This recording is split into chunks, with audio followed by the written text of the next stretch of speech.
Hello and welcome to Crack Academy. My name is Shashank Roy और अभी rat hole mining के बारे में लगातार बातें चल रही हैं। रैट होल माइनिंग इसलिए क्योंकि उत्तराखंड में टनल सिलक्यारा रोड में बेंड रोड में कंस्ट्रक्शन वर्क करते समय एक टनल कोलैप्स हो गया था और ये टनल जो था मेन एंट्रेंस से 200-300 मीटर अंदर था। इस कंडीशन में बहुत से मैकेनिकल डिवाइसेस को यूज किया गया जिससे कि इसको फिर से माइनर्स को बाहर निकाला जा सके, लेकिन कोई भी तरीका काम नहीं आया। और तब जाके गवर्नमेंट ऑफ इंडिया ने प्लान किया कि मेघालय में रैट होल माइनिंग के कुछ एक्सपर्ट्स लोगों को बुलाया जाए और इन लोगों को बाहर निकाला जाए। अब बहुत से लोगों में क्यूरियोसिटी है कि what exactly is rat hole mining. तो रैट होल माइनिंग के बारे में हम बात करने जा रहे हैं इस पर्टिकुलर आर्टिकल में। यह है मेघालय के कुछ रैट होल माइनिंग। बिल्कुल रैट होल इसलिए क्योंकि बहुत छोटे होते हैं। इसमें खुदाई करके लोग मैनुअली बहुत ही बेसिक इक्विपमेंट्स के साथ नीचे उतरते हैं, कोयले को खोदते हैं और लेके आते हैं और फिर इसको बेचते हैं। Now rat hole mining rescue in Uttarakhand.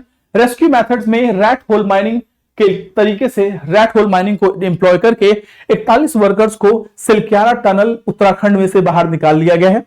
irony lies in using rat hole mining for rescue as it has hazardous history notable in Meghalaya. अभी कुछ साल पहले मेघालय के रैट होल माइनिंग को सुप्रीम कोर्ट ने कंप्लीटली बैन कर दिया था। बैन क्यों किया था? क्योंकि सुप्रीम कोर्ट का यह कहना था, according to report, rat hole mining is dangerous. Rat hole mining is dangerous. Rat hole mining is hazardous for environment. Rat hole mining is a risky affair. Rat hole mining is a risky affair. So rat hole mining को ban किया गया था इनके danger के लिए और life से associated risk के लिए, लेकिन अनफॉर्चुनेटली इसी रैट होल माइनिंग के लोगों को बुलाना पड़ा जब 41 लोगों की जान बचानी थी उत्तराखंड में। नाउ रैट होल माइनिंग है क्या? रैट होल माइनिंग की अगर हम बात बोलें तो एक नैरो टनल होता है जो 3 से 4 फीट गहरा होता है और इसमें से कोल निकाला जाता है स्मॉल एंड क्रैम्प्ड स्पेसेस में। अगर हमारे आपके जैसे लोग जो हैं उसमें एंटर करें, we will feel suffocated. But इस रैट होल माइनिंग में बड़े छोटे से एक टनल जैसे शेप में खुदाई की जाती है और उसको मैनुअल, उसमें बहुत ज्यादा आउटस्टैंडिंग बहुत ज्यादा साइंटिफिक टूल्स नहीं होते। कुदारी, फावड़ी, छेनी, हथौड़ी, टॉर्च लेके लोग जाते हैं और टोकरी में भर भर के वो कोयला बाहर लेके आते हैं और फिर उसको बेचते हैं। नाउ 2 तरीके के टनल होते हैं, रैट होल होते हैं। पहला होता है side cutting done on hill slopes and box cutting involves digging a pit for horizontal tunneling resembling octopus tentacles। अब क्या है, 2 तरीके के रैट होल माइनिंग होते हैं। पहला क्या होता है? पहला होता है आपका साइड कटिंग। ये पहाड़ी है, इस पहाड़ी पे आपने साइड में रैट होल माइनिंग कर ली। ठीक है, रैट होल माइनिंग कर ली और इस तरीके से आप हर एक डायरेक्शन में रैट होल माइनिंग करते हुए ऐसे टेंटिकल्स की तरह ब्रांचेस बना के खुदाई करते हैं और कोयला लेके चले आते हैं। ठीक है। नाउ दूसरा हुआ बॉक्स कटिंग। बॉक्स कटिंग क्या हुआ? बॉक्स कटिंग कुछ इस तरीके का, ये पहाड़ है, इसमें अपने सीधे आपने एक होल किया और उसमें खुदाई करते चले गए।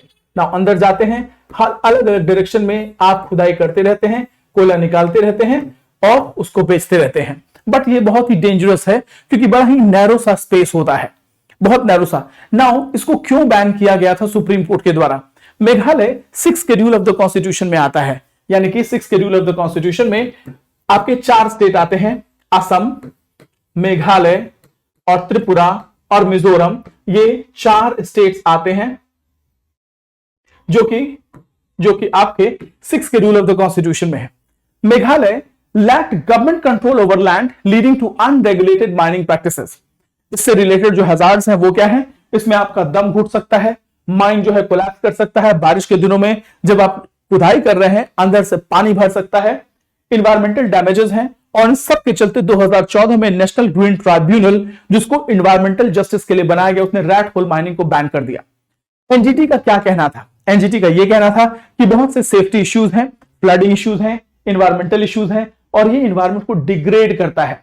इस बैन का पर्पस क्या था? इस बैन का पर्पस यह था कि हेल्थ इश्यूज, इन्वायरमेंटल इश्यूज और अनरेगुलेटेड माइनिंग को कंट्रोल करने के लिए मेघालय में रैट होल माइनिंग को एनजीटी ने 2014 में बैन कर दिया। Now activism and reports leading to ban. अब इसके पीछे क्या क्या कारण थे? इन्वायरमेंटलिस्ट और एनजीओ का यह कहना था कि raise concern about rat hole mining और इसका इंपैक्ट ह्यूमन ट्रैफिकिंग और चाइल्ड लेबर पे पड़ रहा है। ऐसा माना जा रहा था इसमें बहुत बड़े लेवल पे लेबर आई मीन स्लेवरी चल रही थी। छोटे छोटे बच्चों को रैट होल माइंस में उतारा जा रहा था, क्योंकि बड़ा लंबा चौड़ा आदमी उसमें जाएगा, फंस जाएगा, दम घुट जाएगा, इसीलिए छोटे बच्चों को रैट होल माइनिंग में उतारा जा रहा था। ह्यूमन ट्रैफिकिंग चल रही थी, चाइल्ड लेबर बहुत बड़े लेवल पे डिप्लॉय हो रहे थे। इन सब को देखते हुए रिपोर्ट का यह कहना था अराउंड 70,000 चिल्ड्रन जो हैं, जो बांग्लादेश और नेपाल से ट्रैफिक किए जाते हैं, वो मेघालय के रैट होल माइनिंग इंडस्ट्री में काम करते हैं। मेनली इनको ट्रैफिकिंग किया जाता है बांग्लादेश और नेपाल के एरिया से। नाउ करंट स्टेटस क्या है और फ्यूचर प्रोस्पेक्ट्स क्या है? करंट स्टेटस यह है कि मेघालय के चीफ मिनिस्टर ने कहा है कि माइनिंग लीज दिए जाएंगे फॉर साइंटिफिक माइनिंग।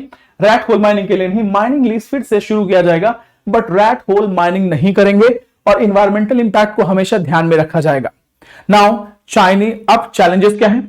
चैलेंजेस ये हैं कि एंटी माइनिंग एक्टिविस्ट का ये कहना है कि साइंटिफिक माइनिंग क्या है, what exactly is it, anticipating profit driven practices to continue. एक तरफ आपने रैट होल माइनिंग को इसलिए बंद किया क्योंकि आप चाहते थे इसमें ह्यूमन ट्रैफिकिंग और चाइल्ड लेबर का जो है एक्सप्लॉयटेशन ना हो। दूसरी तरफ आप कहते हैं कि scientific mining, what does that mean? Are you going to give a licence to big industrialist?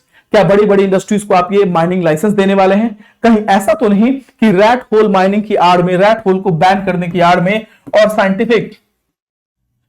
Scientific mining का नाम लेके you are promoting industrialisation and exploitation in coal belts of Meghalaya, coal belts of Meghalaya. और ये important इसलिए है क्योंकि मेघालय अपने pristine environment के लिए जाना जाता है। तो ये रहा आज का टॉपिक। इसके साथ अच्छा, rescue irony in past mining hazards की अगर बात बोले तो अनफॉर्चुनेटली इन सब प्रॉब्लम्स के बावजूद भी मेघालय के इन रैट होल माइनर्स ने 41 लोगों को उससे बाहर निकाला। मेघालय की हिस्ट्री की अगर बात बोले तो legal rat hole mining includes incident of drowning, environmental degradation and ongoing challenges despite the ban। तो कई बार ऐसा हुआ है कि माइनिंग में माइनर्स जब कोयले की खुदाई कर रहे होते हैं, इसमें पानी भर जाता है जिससे उनकी जान चली गई है। ऐसा पिछले कई सालों में हुआ है। इन्वायरमेंट भी डिग्रेड होता है और चाइल्ड ट्रैफिकिंग और चाइल्ड लेबर जो है वो तो है ही है। ये सारा मैटर जो है वो आपके रैट होल माइनिंग से रिलेटेड है। इसके बाद हम एक नए टॉपिक के साथ आएंगे और फिर से आपको लेके चलेंगे कुछ नया सिखाने, समझाने और बताने के लिए। तब तक के लिए thank you so much. God bless you all. जय हिंद, जय भारत।